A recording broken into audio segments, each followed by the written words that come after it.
All right. Um, Here's one. Magoo, he said, Ohio State still isn't physical enough, I feel. Nothing against Notre Dame, but Michigan is better across the board, and JJ can run. What do you think about that, Vance? Michigan versus Ohio State compared to Notre Dame versus Ohio State. You think that's a different animal? Again, my only thing is this: I think Ohio State right now is trying to be more physical. In my opinion, they have shown that. I don't think the quarterback could make the plays that the previous two quarterbacks could with his arm. So that's why I think you see them trying to run the ball more, trying to protect the quarterback. Because the receiving core is still excellent. They got a first round pick and a second round pick out there. But the quarterback is making both the kids look like third round picks. I mean, so they're running the football, trying to be more physical. I think long term wise, it's going to benefit them. But if we play Ohio State next week, Michigan will beat them by 2 touchdowns. Their whole goal is working towards getting to Michigan the last game of the year. That's why you're trying to see them being more physical. And Ryan Day, I think, still, he was almost in tears. I'm watching the sideline, and you can see right now he didn't have a frog in his throat. He had an elephant choking him to death. And you're right, Notre Dame let him off the hook. And then I guess Lou Holtz must have made some comment. I don't know what he said. Oh, he So said, no, I tell you what he said, Vance. He said Ohio State lost to Clemson. They lost to Alabama. They lost to Georgia, and they lost to Michigan twice. And in each of those games, they lost to a more physical team. I think Notre Dame is a more physical team, so I think they're going to beat Ohio State. That's what he said, Vance. That's okay, I all thought it he was said. something bad. I thought it was worse than that. No, man. Those are facts.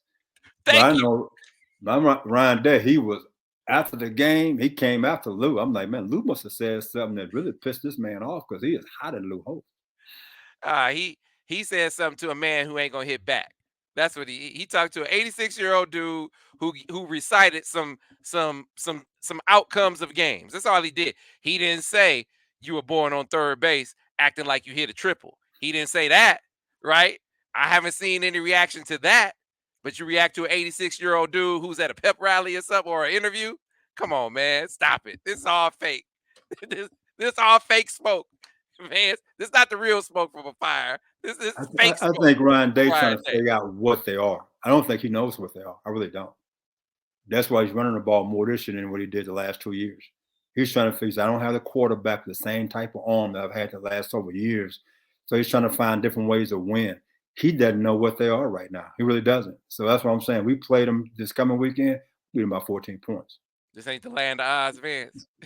Oh no, there's no wizard at the end of this day, baby.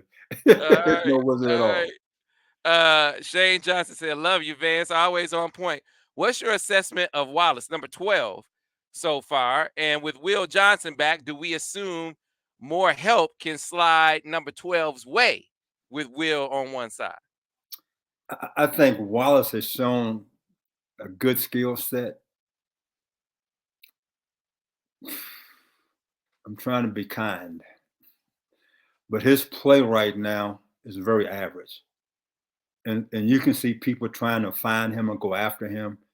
He has a tendency to play off. He's missed some assignments in his game.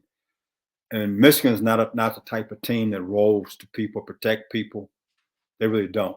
I mean, if you play more cover six, which means you got a quarter, half, it's cloud to the boundary, they can do it to the field. You can roll to him to protect him some, but that's not what Jesse has done in the past. He does things that take particular receivers away. So in other words, you kind of own your own within in the scheme of the defense. So right now, I'm not overly excited about his play, but I do see a lot of potential there. He can't help but get better, in my opinion. Mhm. So I think each week he's shown some positive signs. Now I hope to see him continue to improve as the season goes on. Elephant in his throat, Vance. Oh my goodness, he choked him. That trunk not coming out. All right, my last one for you because we got to get out of here so we can get out of here on time. This one comes from Jason Beeve, I think. I'm sorry if I mispronounced your name. But he said, "Do you think Harbaugh just intentionally holds back good plays until he sees better opponents? Seems smart, but it seems like others don't do it as much. Is Harbaugh just more content beating lesser opponents by smaller amounts, while other coaches just can't help themselves from destroying lesser teams with their best plays? What do you think, Vance? I don't think we hold back any plays. We are doing what we've always done. We are running football team. So guess what you're saying? You're saying duo. You sing something out of JJ Watt's sing last year, more quarterback runs. So to me, he's showing his offense. His offense is what you see week in and week out. And I know a lot of people get upset. Well, we should do more. We should throw the ball more. Well, that's not what we are. That's not who he is. If you remember, you go back 4 or 5 years ago, you used to see 22 personnel in the first quarter. That's 2 tight ends, 2 backs. We don't do that anymore. He'll do some 12. He'll spread out 11 personnel, but he's gotten away from that. But at the end of the day, he is still going to run the football. He's going to be physical on offense, which makes us better on defense. His game plan is this: we're going to shorten the clock and protect our defense. So in the fourth quarter, our defense is fresh. If we have to, they can go out and win a game for us. So he's not holding anything back. Right. Account 22 is always shouting out Mike, or Lil Mike as you call him, saying, can y'all show Mike some love? Vance showed Lil Mike a lot of love in the film study. He also coached him up in the film study too, like he typically does. But you called it what? You called it the defensive play? The defensive play of the year so far. It's not even close. That play on the interception that he made, that should be on every highlight on ESPN. I mean, he should have gone down. He picked the ball off, landed on the guy, got up and took off running for a touchdown. That was truly special. That was truly special. Well, it's always truly special to hang out with you, Vance, and hang out with the people. They want a Can You Count to 3 t-shirts. I'm going to talk to my mother-in-law. She has a great embroidery business. I'm going to get that shirt commissioned, and y'all better buy that shirt because I'm going to order like 50 of them. And we're going to see how quick they sell with all the proceeds, all the profit anyway. We'll send Vance's way and see if we can get something going. Can you count to 3? All right. And can we get on that train? Or get on the train. Get on the train. We might have a whole line of Vance shirts down the line. So y'all keep showing Vance that love. Keep showing the film studies and the breakdown some love. We appreciate you. Be back tomorrow, by the way, with Steady Dropping Dimes with Devin Gardner and Daniel Horton.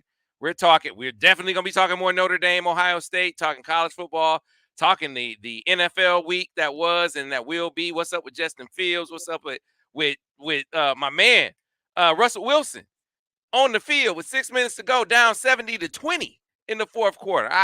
We got a lot to talk about on Steady Dropping Dimes. That's tomorrow from 3 until 4. Be sure to check us out over on the MichiganInsider.com. Until next time, thanks for watching another edition of the Michigan Football Breakdown, focused on the defense with Vance Bedford.